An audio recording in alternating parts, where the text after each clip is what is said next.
Dan semoga Allah subhanahu wa ta'ala menghancurkan sehancur-hancurnya para pelaku pembantaian 6 syuhada pengawal kami dan yang memerintahkannya, serta para aktor intelektualnya juga yang merestuinya, dan semua yang terlibat dalam pembantaian sadis dan brutal tersebut secara langsung maupun tidak langsung. Allahumma dammirhum tadmira waqtulhum balada wala tughadir minhum ahada ya qawi ya matin ya muntaqim amin ya rabbal alamin. Allahu Akbar, Allahu Akbar. Assalamualaikum warahmatullahi wabarakatuh. Alhamdulillah al-qawi sultanu al-wadih al-burhanu al-mabsud fil wujud karamuhu wa ihsanuh.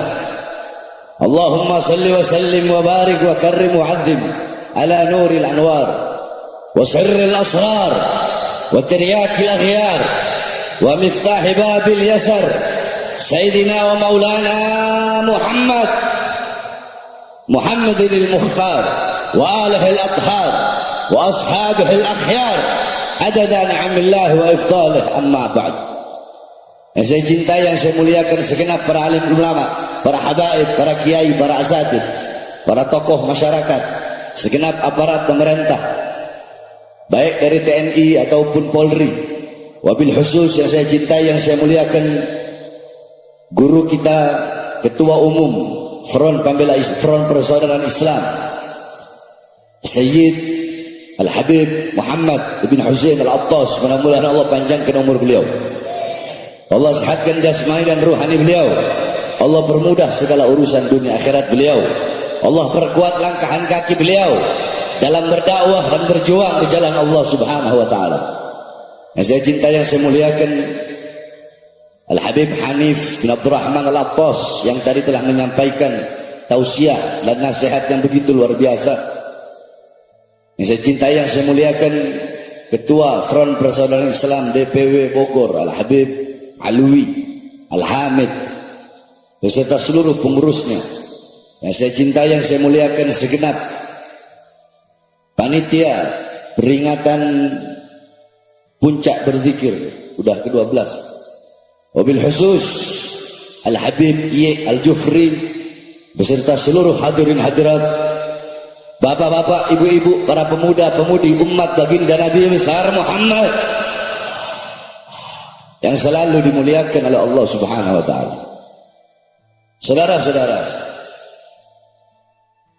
saya sebenarnya kata dokter belum boleh keluar ceramah. Saya punya penyakit jantung namanya kardiomyopati. Kardiomyopati itu salah satu dari penyakit yang paling berbahaya.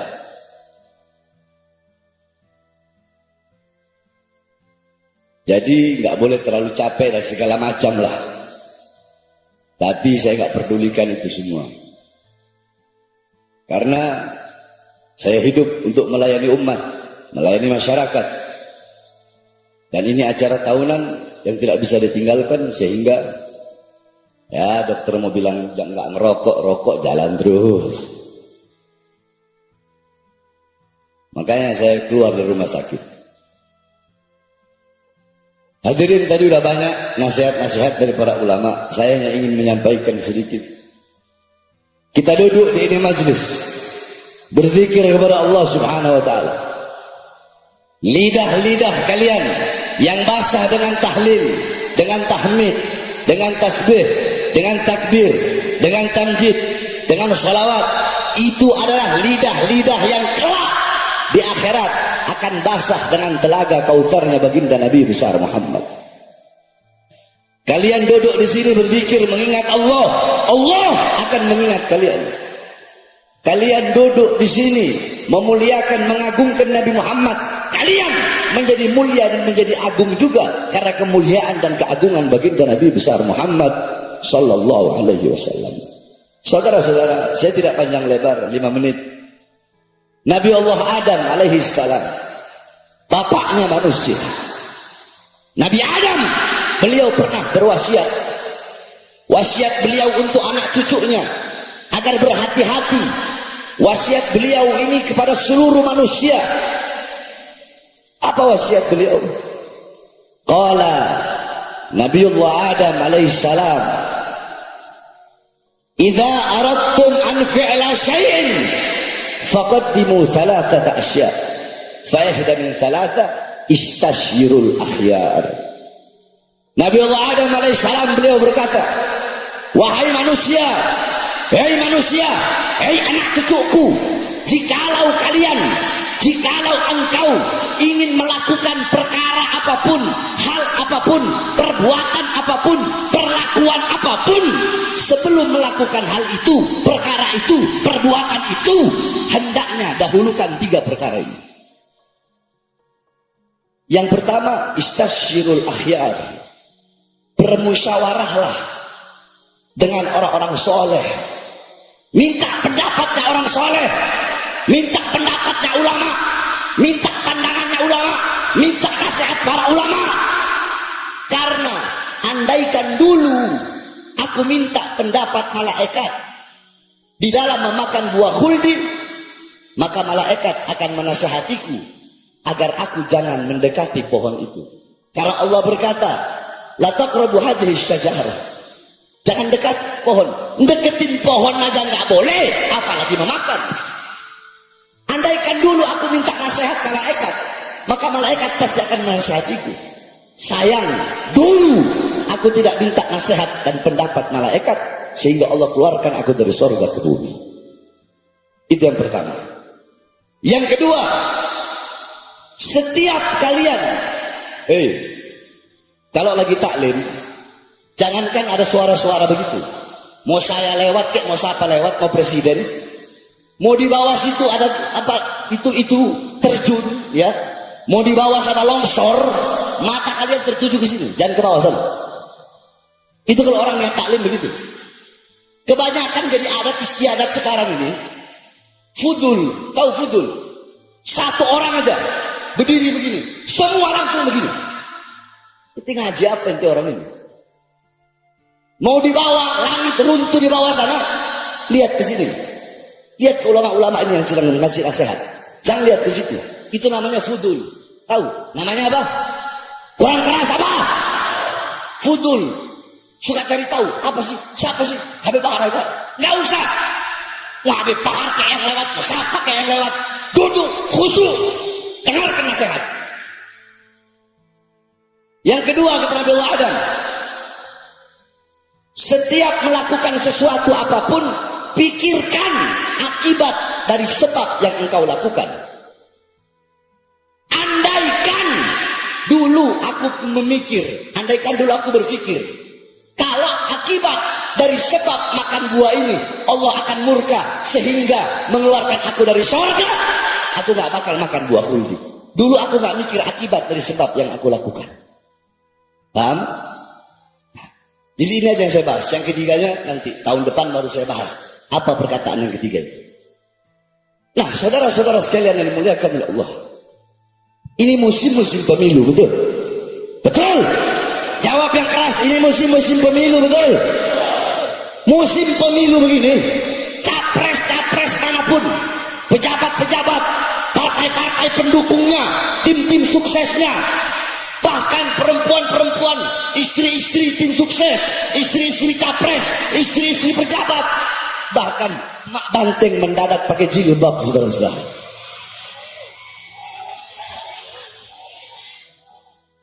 Betul? Betul? Gak apa-apa, Habib dia gak bakal ditahan kok anak ngomong Mak Banteng. Tenang aja. Dulu tahun 2013 anak keluar kasus demos, anak ceramah bahas tadi nih gara-gara Mak Banteng. Anak dilaporkan sama ketua PDI Hasto kalau nggak salah, cybercrime.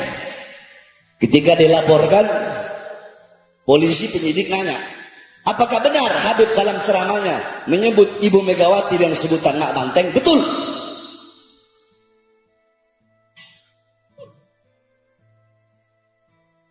Polisi tanya lagi penyidik, apa alasan Habib kok menyebut dengan mak banteng? Apakah tidak ada sebutan lain?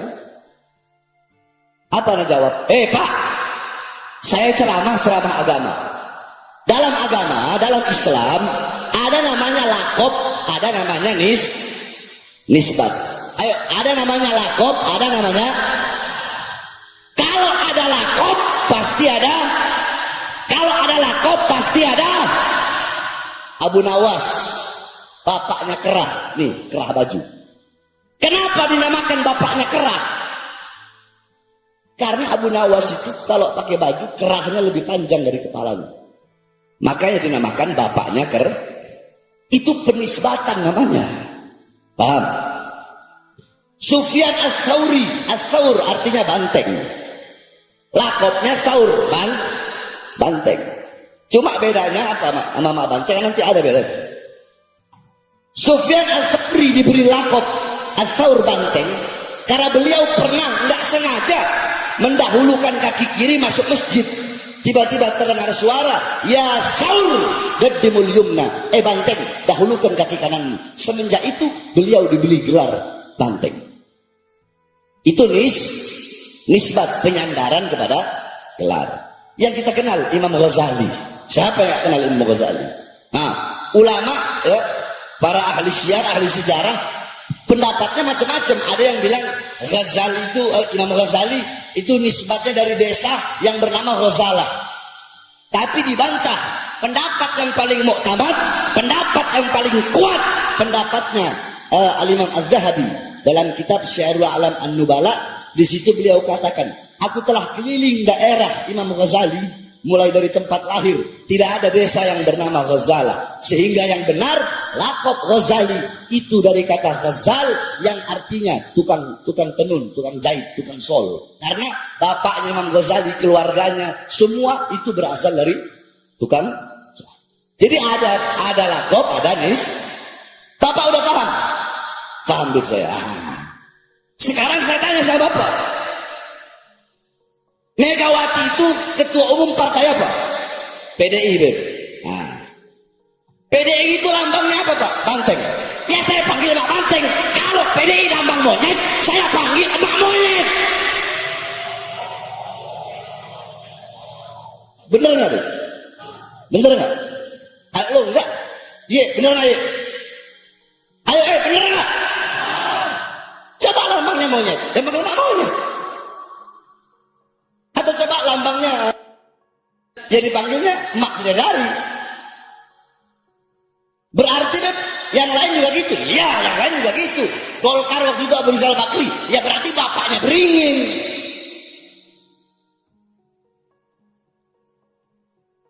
Apa bapaknya Ka'bah? Siapa tuh? Kalau apa partai hilang lambang-lambangnya itu nggak paham mana? PKB. Terus apa lagi itu? Pokoknya ya itulah seperti itu. Paham Pak? Paham Beb? Jadi salah nggak saya secara agama? Nggak salah Beb. Secara negara salah nggak? Nggak salah juga Beb. Nah musim politik begini nih. Jadi para pejabat-pejabat itu butuh sama kita, butuh sama rakyat, butuh sama masyarakat. Kalau ada maunya dong, saudara-saudara. Ini yang terjadi, ini nyata. Mendadak jadi santriwati yang perempuan-perempuan. Yang laki-laki mendadak jadi santri, pakai peci, pakai sarung, masuk gorong-gorong, keluar jadi presiden, macem-macem. Ada yang jadi bintang iklan wudhu. Saya tanya, munafik gak? Munafik gak? Munafik gak? Saya berjanji, kalau saya jadi presiden, saya berjanji. Kalau saya jadi gubernur, saya berjanji. Kalau saya jadi wali kota, kalau jadi bupati, dan lain sebagainya, kalau jadi caleg, saya tidak akan makan gaji saya. Goblok, biadab, iya, kalian gak makan gaji kalian. Gaji kalian cuma berapa? Paling 40 juta, 50 juta. Gaji presiden 60 juta. Kalian gak makan, tapi ratusan triliun uang rakyat kalian rampok dan kalian makan. Betul? Iya benar, janji ditepati janjinya. Nggak makan uang rakyat. Saudara-saudara sekalian dimuliakan oleh Allah Subhanahu wa taala. Mereka butuh sama kita kalau ada maunya doang. Lagi pemilu begini nih, butuh sama rakyat, butuh sama masyarakat, terjun langsung, turun langsung. Ada yang tadinya sok garang tiba-tiba baik sama masyarakat, lemah lembut sama masyarakat. Banyak gak? Banyak gak?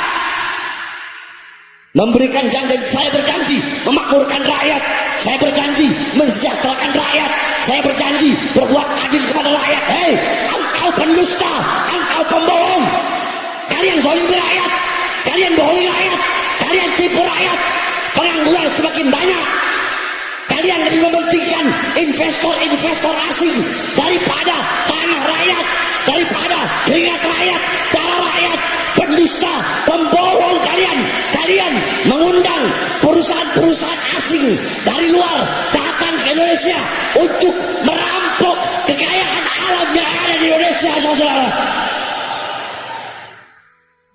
Saya tanya, kezaliman seperti ini lawan apa biarkan? Lawan apa biarkan? Ketidakadilan lawan apa biarkan? Lawan apa biarkan? Ini yang terjadi, saudara-saudara. Nah, makanya kata Nabi Adam tadi, kalau mau melakukan hal apapun, minta pendapat ulah, minta pendapat para minta pendapat para kiai, minta pendapat para habah. Cuma Ustadz, Kiai, Habib itu ada terbagi dua. Terbagi berapa? Jadi terbagi dua. Ini para ulama-ulama, para ustadz, para kiai, para habaib yang berdiri depan pintu surga, berdiri depan pintu kekuasaan, jadi penjilat-penjilat pejabat. Mereka Allah kasih anugerah ilmu, Allah kasih ilmu kepada mereka, tetapi ilmu yang Allah berikan, alimun alladzi yaj'alu ilmahu tabi'an li ra'yil muluk. Ulama tapi menjadikan ilmunya untuk mengikuti kemauan para penguasa. Penguasa mau yang halal jadi haram, mereka bikin keluarkan fatwa halal jadi haram. Yang haram penguasa pengen jadi halal, mereka bikin bagaimana caranya yang haram jadi halal. Tawa ayat, tawa hadis, tapi kalimatul haq uridu bihal batil. Ini yang terjadi, saudara-saudara. Nah, ulama seperti ini saya tanya, Allah kasih ilmu, ilmunya dia pakai untuk seperti itu. Khianatin Allah enggak? Ya, jawab yang keras, khianat enggak? Khianat enggak? Khianat enggak? Khianatin Rasulullah enggak? Banyak enggak begitu? Banyak enggak? Banyak enggak? Makanya ikuti pendapat ulama yang lurus, maksud saya. Ikuti pendapat ulama yang istiqomah, yang enggak bisa dibeli, yang enggak bisa disuap, yang enggak bisa disogok. Saudara-saudara, saya tanya, apakah pernah imam besar kita Habib Rizik mengkhianati kita umat Islam? Beliau rela dipenjara berkali-kali, dipisahkan dengan anak istrinya, laskarnya dibunuh, dibantai. Beliau hijrah ke Makkah, beliau dizolimi, dihina, dicaci, dimaki, tapi ada beliau meninggalkan umat, ada mengkhianati umat. Saya masuk penjara, Habib Hanif masuk penjara, tangan saya diborgol, perut saya diborgol, kaki saya diborgol, ada saya khianati umat? Apakah dengan diancam, dipenjara, ataupun mau dibunuh, kami meninggalkan umat? Ada kami terima uang dari pejabat? Disogok, disuap dari pejabat? Nah, saya tanya, kalian mau pilih yang mana? Satu, perhatikan. Satu, ulama yang capres ngeluarin uang buat dia. Satu, ulama yang dia mengeluarkan uang. Perhatiin ya, perhatiin. Ulama mengeluarkan uang untuk memenangkan itu capres. Ulamanya yang keluar uang sendiri. Yang kedua, ulama capresnya yang ngasih untuk memenangkan dia. Kalian pilih golongan ulama yang satu atau dua? Kalian pilih berapa? Satu apa dua? Satu apa dua? Nah, kemarin ijtima ulama, tanya Habib Muhammad. Ulama-ulama lurus, ulama-ulama istiqomah dari seluruh belahan Indonesia datang di ijtima. Tiket beli sendiri, hotel bayar sendiri, makan beli sendiri. Ada ada kasihan itu yang dari mana itu saya lupa ketemu. Dia makan warteg 10.000, ketemu sama saya pasti makan warteg. Kiai dari mana? Dari daerah sini deh. Kok makan warteg? Iya deh, uang saya tinggal 30.000 deh. Oh ya udah Kiai, anak kasih juta ini Kiai, pergi Kiai. Keluarkan uang sendiri. Nah, dari hasil ijtima ulama keluarlah capres pilihan ulama. Udah tahu siapa kan? Udah tahu siapa kan? Saya nggak perlu sebut nama. Saya kalau urusan capres-capres ini paling malas. Paham? Berarti kalau mau ngikutin Nabi Adam harus ikut pendapat ulama. Kemarin itu ada ahlul halli wal adli. Panjang kalau saya mau jelaskan. Intinya ijtima ulama kemarin itu memilih. Kalau ada 2 pilihan yang baik, 3 pilihan yang baik, 3-tiganya baik, nggak bisa memilih ketiga-tiganya. Para ahlul halli wal adli akan memilih yang terbaik, yang paling baik dari 3 yang baik tersebut. Bagus nggak? Bagus nggak? Nah, anggap 3-tiganya bangsa. Anggap. Milih nggak? Milih nggak? Milih nggak? Ada yang bilang milih, ada yang bilang enggak. 1, 2, 3 aja keras. Milih nggak? Enggak. Nggak boleh nggak milih, harus milih. Walaupun 3-tiganya buruk andaikan. Kalau 3-tiganya buruk, 3-tiganya bangsat, tidak bisa meninggalkan. Kenapa? Karena kalau kita nggak milih, bisa jadi yang bakal jadi capres yang paling banyak kebangsatannya. Paham nggak?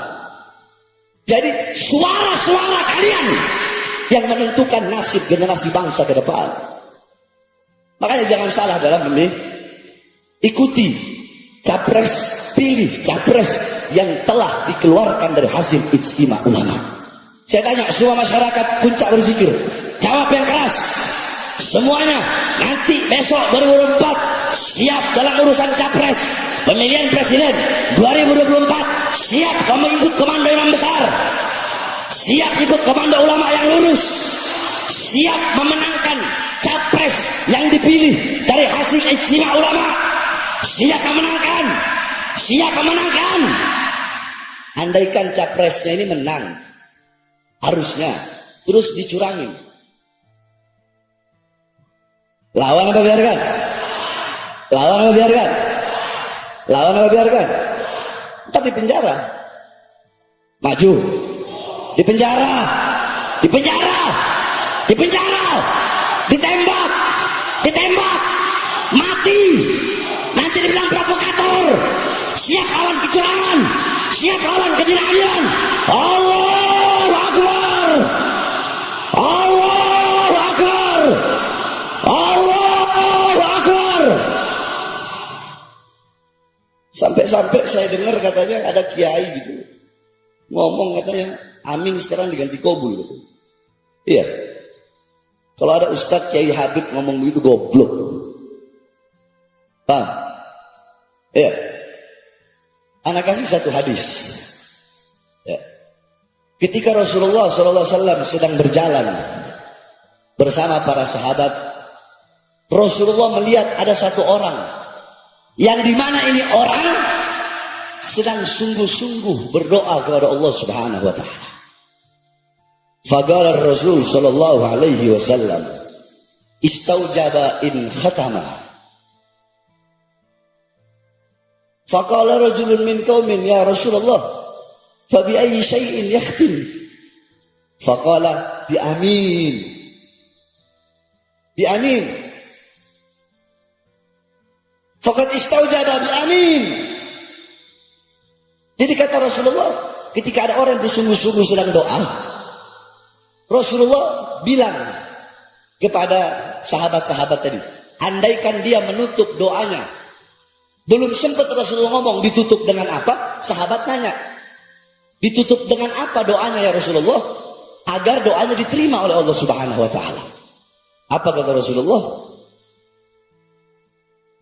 Khatama bi amin faqad istaujaba.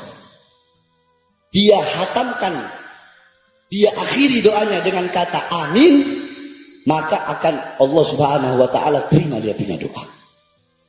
Jadi maksudnya jangan coba, ini otaknya gimana, heran saya.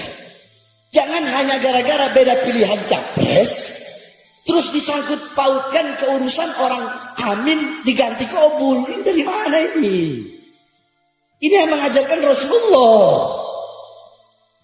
Oke lah, nggak apa-apa. Saya jelaskan. Kalian mau sebut amin, terus itu orang mengganti pakai kabul, hanya gara-gara Anies sama Muhaimin. Itu orang mengganti kabul. Sekarang emangnya mereka tahu di dalam hati kalian ketika ada orang berdoa, kalian menyebut amin, ada 3 perkara. Yang satu, apakah amin kalian untuk mengaminkan si capres tersebut agar menang? 1. 2, apakah amin kalian untuk mengaminkan, ya, untuk mengaminkan doa siang doa tadi agar dengan niat tujuan presiden yang amin itu menang? Yang ketiga, apakah niat kalian memang ikhlas mengucapkan amin bukan untuk presiden manapun, tapi karena mengikuti perintah Rasulullah? Memangnya mereka tahu 3 maksud dan tujuan hati yang ada dalam hati orang yang setiap ngomong amin itu? Mereka tahu nggak? Tahu nggak? Kalau nggak tahu, kenapa mengeluarkan fatwa seperti itu? Goblok! Paham? Sebenarnya sama, gobul itu adatnya kita orang habaib, yakni gobul, yakni amin itu kata Imam Nawawi dalam kitabnya, dalam kitab At-Tibyan kalau nggak salah, amin itu banyak arti. Bisa diartikan ya Allah perkenankanlah, ya Allah terimalah, ya Allah jawablah, ya Allah jangan kecewakan hamba. Banyak artinya amin. Gobul pun ya Allah, ya gobul ya Allah, gobul ya Allah. Sama mau amin mau gobul. Tapi kenapa kok harus ada kata amin? Ini seluruh dunia udah amin amin. Kenapa disangkut-sangkut pautin sama amin capres? Ini kan otaknya di mana ulama seperti ini, betul? Betul? Betul? Oleh karenanya saudara-saudara sekalian yang dimuliakan oleh Allah Subhanahu wa taala, nanti tahun 2024 jangan sampai salah. Saya mulai dari kemarin, mulai dari sebelum ijtima ulama itu saya udah keliling Indonesia untuk menyampaikan kepada seluruh masyarakat khususnya umat Islam untuk memilih capres hasil ijtima ulama sebelum ijtima ulama digelar. Betul Habib? Habib Muhammad saksi banyak, ada 2 anak keliling Indonesia. Anak malam ini ada 5 tempat, tapi yang hadir cuma di sini, yang 4 orang hadir di Jakarta. Satu malam itu anak ceramah paling sedikit 5. Kalau malam minggu bisa 10-11. Kita ambillah setengahnya. Kita ambil 7 tempat. Satu kali saya ceramah, apalagi daerah Jawa Barat, Banten sana, itu yang hadir bisa 10.000 orang. Hitunglah 50.000 orang satu malam, 5 tempat. 50.000 kali 10 hari berapa? Berapa? 500.000 kali 20 hari, kali 30 hari, 1,5 juta. Tambah lagi 1 bulan lagi 3 juta, tambah 1 bulan lagi 4,5 juta. Itu diambil sedikitnya, saudara-saudara. Habib Muhammad, kami semua akan berusaha, bersusah payah, berkeringat keliling. Kami akan keliling Indonesia untuk memenangkan pasangan capres yang dipilih dalam ijtima ulama. Tapi ingat, saya ingatkan kepada Anies Baswedan dan Muhaimin Iskandar, saya Bahar bin Smith, kami para habaib, para kiai, kami akan berusaha sekuat tenaga untuk memenangkan kalian. Tapi kalau nanti kalian menang, kalian khianati rakyat, khianati umat, khianati Islam, saya Bahar bin Smith orang pertama yang akan melawan kalian. Allahu Akbar, Allahu Akbar. Adil nggak kalau gini? Adil nggak? Iya, kita harus adil. Jadi suara-suara kalian yang menentukan nasib dan generasi bangsa ke depan. Paham? Paham? Paham? Ini saja dapat saya sampaikan. Insya Allah bermanfaat. Bareng-bareng nyalakan flash HP. Kita nyanyikan Mars Pembela Rasulullah biar semangat. Terakhir, ya, Saya ucapkan terima kasih kepada Bapak Kapolres Bang Rio. Ini Kapolres baru Bang Rio ini, Masya Allah. Sebelumnya juga Bang Iman, Masya Allah. Banyak polisi, tadi polisi yang awal saya juga saya berterima kasih kepada polisi-polisi yang kawal saya. Polisi yang mengawal ini acara sehingga aman. Kita berterima kasih. Polisi, tentara, aparat semuanya terima kasih. Ayo semuanya nyalakan flash HP itu deh yang di belakang. Perempuan-perempuan itu. Semuanya siap. Siap. Siap. Yang semangat siap. Hatro mainkan. Prajurit pembela Rasul. Bangkitlah. Yang keras. Satukan hati, satukan jiwa. Rasul. Sampai berdarah.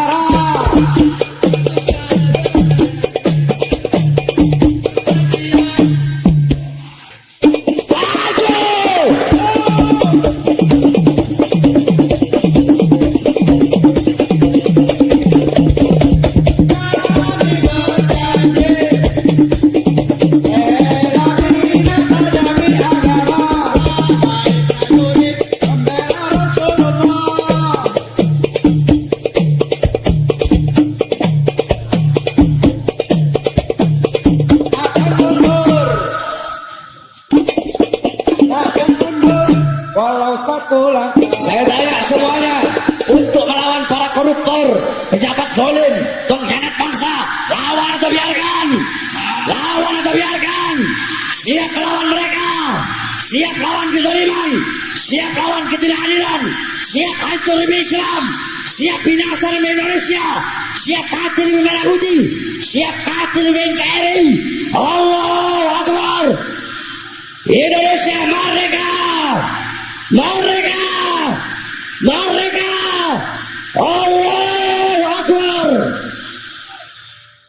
Terakhir, kita doakan mudah-mudahan Hamas dan pejuang-pejuang Palestina Allah berikan kemenangan. Allah berikan kemerdekaan Palestina. Allah hancurkan Israel, Amerika, dan antek-anteknya dunia-dunia barat. Allah hancurkan mereka semua. Allahumma baddid jamlahum. Allahumma farrid jamahum. Allahumma adil adadahum. Allahumma jalid da'arat alaihim. Allahumma awsilil adaba ilaihim. Terakhir kita bacakan suratul Fatihah untuk almarhumah istri tercinta daripada imam besar kita Syarifah Fadlun bin Yahya. Kita bacakan Fatihah. Allah muliakan beliau dengan berjumpa dengan Hababah Fatimah dan baginda Nabi besar Muhammad sallallahu alaihi wasallam. Al-Fatihah. Ila arwahi abana wa ummahatina wa ajdadina wa jaddatina wa nakhsusin la ruh Syarifah Fadlun binti Fadil bin Yahya.